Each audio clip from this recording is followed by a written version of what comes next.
Topic 3, study guide, is over functions. And we're going to look at problems 1 through 5 on this video. Alright, it says, below is the information from day 4 at westock.com during the virus. Use this information to answer questions 1 through 5.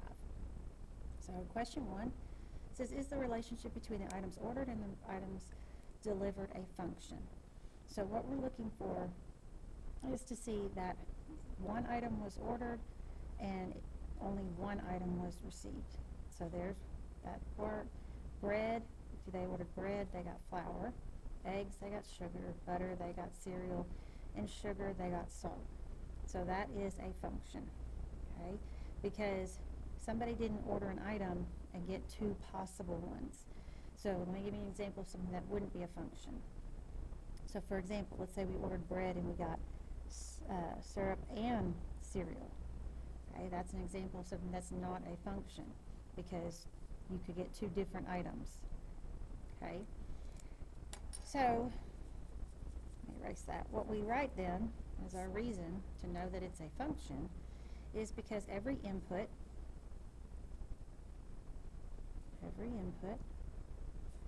has exactly one output.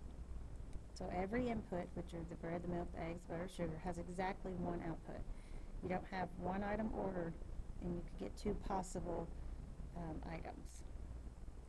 Now the domain, if it asks for domain or range, they want you to write the list,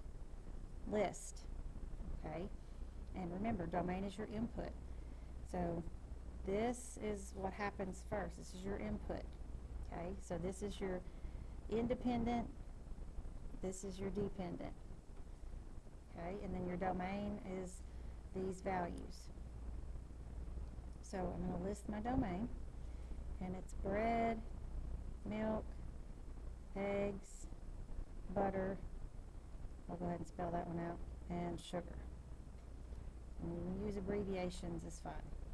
I just had two B's, so I spelled out butter. If it asks for range, then if that says range, then we would say syrup, cereal, salt, flour, sugar. Okay? Now when it says for the dependent variable, that's the overall, not the specifics. Okay? So that's just what they received. So we would just say what customers received. Okay?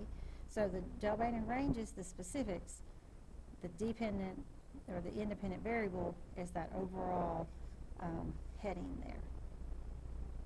And then number 5 says use function notation to write the relationship between the sugar and what they received. So remember function notation, we say f of, and we're going to say sugar, because what they ordered goes in the parentheses, equals, and then we're going to look and see, well, if they ordered sugar, they got salt.